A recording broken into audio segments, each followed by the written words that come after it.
Isaac del Toro no perdió el Tour de Francia el martes 14 de julio, pero estuvo más cerca de perderlo que en cualquier otro día de esta carrera y casi nadie fuera de México se detuvo a explicar por qué.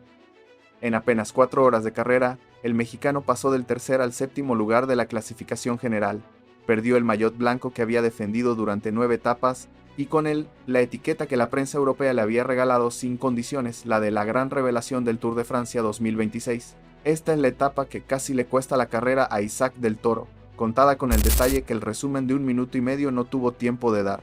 La jornada arrancó en Aurillac, con el pelotón recién salido de la primera jornada de descanso de este Tour. Ese dato, que suena a trámite, es en realidad el primer eslabón de todo lo que pasó después. Un cuerpo que lleva 9 días de carrera no reacciona igual tras 24 horas sin competir, y el macizo central no es el terreno donde se puede improvisar esa transición. 166, 6 kilómetros, 7 puertos de montaña puntuables, casi 3.800 metros de desnivel acumulado. Un recorrido diseñado, casi con mala intención, para castigar cualquier síntoma de fatiga acumulada. Del Toro llegó a esta etapa en el tercer puesto de la general, con el maillot blanco de mejor joven sobre los hombros y con Ensenada entera pendiente de cada kilómetro. Lo que nadie contaba, o nadie quería contar en voz alta, es que ese mismo día el mexicano iba a pasar buena parte de la jornada trabajando para otro, no para sí mismo. Suscríbete al canal ahora, porque en los próximos minutos vas a entender por qué esa decisión, tomada en los primeros kilómetros, terminó pesando más de lo que cualquiera imaginó al final de la tarde. El recorrido, de entrada, ya avisaba que no iba a perdonar a nadie. Desde Aurillac, el pelotón atravesó Carlat, Marcolès, La Capelle del Frais, Pailerols, Joussous-Montjou, Murat, Dien, La Vigerie y Mandaille-Saint-Julien, antes de encarar el tramo final entre el Puy-Mary y Saint-Jacques-des-Blats, con el Col de Fond-de-Serre como última rampa antes de la meta en Le Lioran. Un recorrido que cambia constantemente de terreno, de ritmo y de exigencia, diseñado para desgastar antes de golpear. Desde la salida, Isaac del Toro asumió su rol de gregario junto a Tadej Pogačar, su compañero en el UAE Team Emirates XRG. No fue un gesto simbólico. Fue trabajo real, sostenido, de esos que no aparecen en el resumen de highlights, pero que sí aparecen en las piernas cuando llega a la montaña de verdad. Mientras un grupo de más de 30 corredores se lanzaba a la fuga del día, el pelotón principal, con Del Toro dentro, controlaba la diferencia. Javier Romo se llevó 3 de los 7 puertos puntuables, sumando puntos de montaña sin que nadie desde el grupo principal se lo disputara en serio. Richard Carapaz, por su parte, resistía en cabeza de carrera, jugándose su propia baza mientras el pelotón calculaba cuánta cuerda soltarle. En ese mismo grupo perseguidor iba también Egan Bernal, otro latinoamericano peleando su propia batalla particular contra el terreno y contra el calendario de una carrera que no da tregua. El colombiano llegó a estar en el corte del segundo lote de la jornada, pero, igual que le pasaría después a Del Toro, se fue quedando conforme el ritmo del pelotón principal aumentaba en los puertos intermedios. No es la primera vez que un corredor latinoamericano llega con opciones a este tipo de etapas y termina cediendo terreno frente a un pelotón europeo que impone un ritmo que pocos organismos pueden sostener después de 9 días de carrera. Es, de hecho, una historia que se repite con una frecuencia incómoda en las grandes vueltas y a la que este canal ha dedicado más de un capítulo. Y aquí está el primer dato que cambia la lectura de todo lo que vino después. Cuando llegó el momento de que el macizo central mostrara los dientes, en el Puy-Mary Pass de Peyrol, Isaac del Toro ya llevaba varias horas invertidas en un trabajo que no era, en primera instancia, para su propia clasificación general. El Puy-Mary Pass de Peyrol y el Col de Pertus, ambos de primera categoría, fueron los dos puertos donde se decidió realmente la etapa, pendientes que superan el 10%, ubicadas en el tramo final de un recorrido que ya venía castigando piernas desde el kilómetro 68, en la Côte de Pailerols. No hay margen de error en un terreno así. Y ahí, exactamente ahí, fue donde Tadej Pogačar decidió que la etapa era suya. ¿Qué se supone que debe hacer un gregario cuando su líder ataca y el resto del pelotón responde a una velocidad que el propio cuerpo ya no tiene reservas para seguir? Esa pregunta, que suena técnica, es en realidad el corazón de todo lo que le pasó a Isaac del Toro esa tarde. Y la respuesta no llegó en el Puy-Mary. Llegó después, en el descenso, cuando ya era tarde para revertirla. En ese momento, el mexicano se quedó sin el grupo de cabeza. No fue una caída, no fue un pinchazo, no fue un incidente que se pueda señalar con un dedo acusador. Fue simplemente el cuerpo diciendo que ya no había más. Todo apunta a que la combinación de la jornada de descanso, el desgaste como gregario en la primera mitad de etapa y la dureza brutal de los puertos finales terminó de pasarle factura en el peor momento posible, justo cuando Evenepoel, Ayuso y el resto de los aspirantes al podio aceleraban sin compasión. Comenta abajo en qué kilómetro crees que empezó realmente a fallarle el cuerpo a Isaac del Toro, en el trabajo de gregario, en la jornada de descanso o simplemente en la dureza del terreno. Quiero leer tu teoría antes de seguir. El resultado final de la etapa fue contundente. Tadej Pogačar cruzó la meta en Leliorán en 3 horas, 58 minutos y 8 segundos, llevándose la victoria de etapa con la ventaja de haber contado, en la primera mitad de la jornada, con el trabajo de su propio compañero mexicano. Remco Evenepoel entró segundo. Paul Seixas, el joven francés que empieza a sonar cada vez más fuerte en su propio país, completó el podio del día en tercer lugar. Isaac del Toro, mientras tanto, cruzó la meta en el octavo puesto, a 1 minuto y 31 segundos del ganador. 1 minuto y 31 segundos no suenan a una tragedia. En cualquier etapa suelta, es una diferencia manejable, casi anecdótica. El problema es que esta no era una etapa suelta. Era el día en que se decidía quién seguía en la pelea por el podio final de París, y en ese contexto, ese minuto y medio se convirtió en la diferencia entre defender un maillot blanco o perderlo frente a un rival directo. Aquí es donde conviene detenerse un segundo y aclarar algo que se ha repetido mal en más de un resumen esta semana. Juan Ayuso, el corredor que le arrebató el maillot blanco a Del Toro esa tarde, no es su compañero de equipo. Ayuso salió del UAE Team Emirates a mediados de 2025 y desde 2026 compite para el Lidl Trek. No hubo ninguna guerra interna, ningún compañero traicionando a otro desde dentro del mismo autobús. Lo que hubo fue un ex líder del propio UAE, ahora corriendo para un equipo rival, aprovechando la crisis de un día para arrebatarle a Del Toro una clasificación que había defendido durante 9 etapas seguidas. Esa distinción importa, porque cambia por completo la naturaleza de la historia. No es una traición interna, es la competencia externa aprovechando la primera grieta. Con la caída del octavo puesto en la etapa, Isaac del Toro descendió 4 posiciones en la clasificación general, del tercer al séptimo puesto. Remco Evenepoel se quedó con el tercer lugar que antes ocupaba el mexicano, y la diferencia acumulada respecto al liderato de la carrera, que apenas unos días atrás se contaba en segundos, empezó a contarse en varios minutos. Es el primer golpe serio que recibe Isaac del Toro desde que entró al podio provisional del Tour de Francia 2026. Y llega además en un momento simbólicamente incómodo, apenas semanas después de que el mexicano viviera un desenlace parecido en el Giro de Italia, donde perdió la maglia rosa en la última etapa decisiva de montaña frente a Simon Yates. 2 grandes vueltas, 2 golpes en el tramo más exigente de la carrera.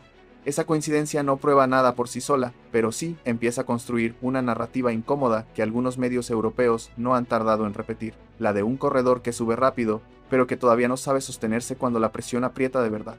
Suscríbete si todavía no lo has hecho, porque en la segunda mitad de este video vamos a desmontar esa narrativa con datos, no con opiniones, y vas a entender por qué es más una simplificación cómoda que una lectura honesta de lo que realmente pasó ese martes. Vale la pena preguntarse qué tan justa es esa narrativa. Existe la lectura de que la prensa europea, acostumbrada a construir héroes y villanos en cuestión de horas, encontró en esta etapa la confirmación perfecta de una historia que ya venía insinuando desde antes. La del corredor latinoamericano brillante, pero frágil, capaz de sorprender, pero no de sostener. Es una narrativa cómoda. Es también, a la luz de los datos concretos de esta etapa, incompleta. Basta con revisar cómo se cubrió la salida de esta misma etapa para notar el contraste.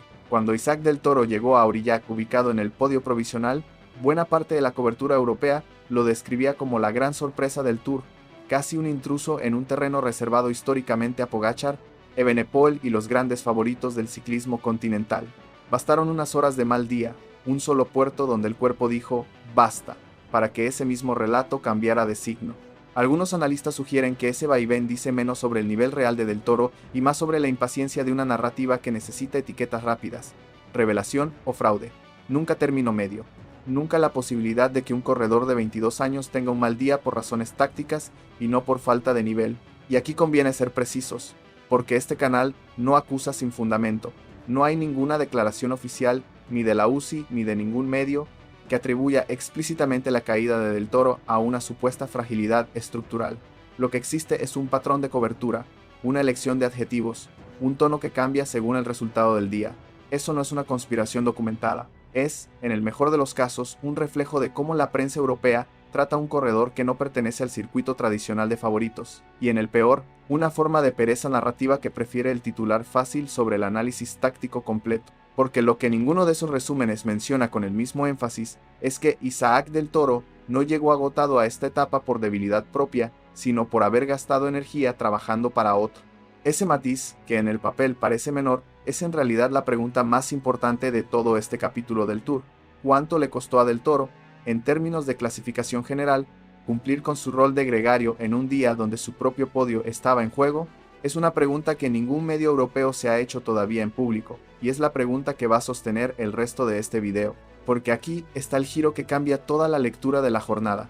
Pese al golpe, pese a perder el maillot blanco, pese a caer 4 puestos en la general, Isaac Del Toro sigue dentro del top 10 de la clasificación general del Tour de Francia 2026.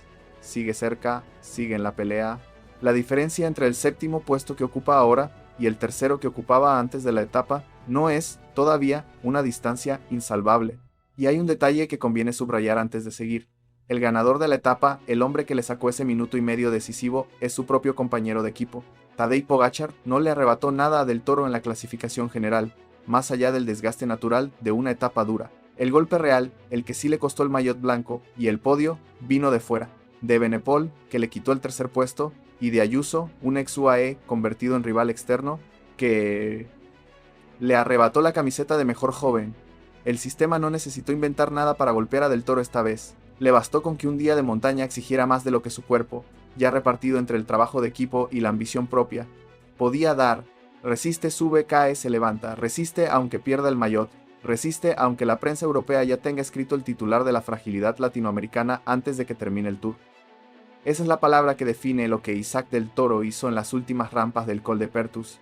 No atacó, no remontó, no hizo un gesto heroico digno de highlight. Simplemente aguantó lo suficiente para no perder más de lo que ya había perdido, para llegar a meta sin desaparecer del top 10, para seguir teniendo al día siguiente algo por lo que pelear. Esa distinción entre atacar y resistir es exactamente lo que separa la lectura fácil de esta etapa de la lectura completa. La lectura fácil dice, Del Toro se cayó del podio, la revelación se desinfló. La lectura completa dice, un corredor de 22 años sacrificó parte de su propia carrera para cumplir con su equipo, pagó el precio en la montaña más dura del macizo central, y aún así se las arregló para seguir a un puñado de segundos de los hombres que pelean por París. Con este resultado, la clasificación general del Tour de Francia 2026 entra en un tramo donde cada segundo importa. Evenepoel ocupa ahora el tercer puesto que antes era de Del Toro. Ayuso, desde fuera del UAE, luce el maillot blanco que el mexicano defendió durante 9 etapas. Y Pogačar, su propio compañero, sigue firme en la lucha por la victoria final, con la ayuda, entre otros, del trabajo que Del Toro hizo antes de quedarse sin piernas. En Ensenada y en todo México, la etapa se vivió con esa mezcla particular de orgullo y angustia que ya se ha vuelto costumbre cada vez que Isaac Del Toro sube a la montaña.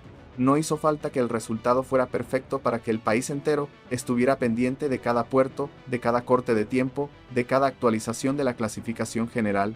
Esa es, quizás, la parte de la historia que menos entienden los medios franceses o belgas cuando hablan de Del Toro solo en términos de podio o de watts por kilo. Para la afición mexicana, este Tour de Francia ya es histórico independientemente de lo que pase en las etapas que faltan, y una jornada difícil como esta no cambia esa lectura, la refuerza. Resistir en el lugar equivocado del pelotón, en el día equivocado, con las piernas equivocadas, y aún así seguir dentro del top 10, es exactamente el tipo de resistencia que esta historia necesita para sostenerse hasta París. Lo que viene ahora, en las etapas de montaña que restan antes de llegar a París, es la verdadera prueba de este capítulo. Isaac Del Toro tiene que decidir si repite el papel de gregario que le costó caro esta vez, o si el UAE Team Emirates XRG ajusta las cargas para que el mexicano llegue a los puertos decisivos con piernas propias, no prestadas. Esa decisión, que se toma en la sala de un autobús de equipo y no en ninguna rueda de prensa, puede terminar pesando más en el resultado final del Tour que cualquier ataque de Pogačar o cualquier declaración de la UCI. Y aquí está el dato con el que te quiero dejar, ahora que ya sabemos cómo terminó esta historia. En las últimas 5 ediciones del Tour de Francia, ningún corredor que había caído del podio provisional en la segunda semana, por una etapa de gregariaje como esta, había logrado recuperar esa posición antes de llegar a París. Isaac Del Toro sí lo hizo. 5 días después de esta etapa recuperó el maillot blanco, lo defendió hasta la última semana, y el 26 de julio, en los Campos Elíseos, cerró el Tour de Francia 2026 en el tercer lugar de la clasificación general, el primer podio de un mexicano en la historia de esta carrera. Aquella tarde en el macizo central, con el mexicano cediendo terreno en el Col de Pertus, nadie hubiera dicho que ese era el peor momento de todo su Tour, y no el principio del final. Fue el punto más bajo antes de la remontada. Cuéntanos en los comentarios. ¿En qué etapa de las que vinieron después crees que Isaac Del Toro terminó de convencer al UAE Team Emirates XRG de que merecía pelear el podio con piernas propias? Y si quieres saber qué pasó con Isaac del Toro apenas unas semanas después de subir a ese podio histórico, quédate en este canal, porque la decisión que tomó su equipo de cara a la última carrera grande del año volvió a poner su nombre en el centro de la conversación.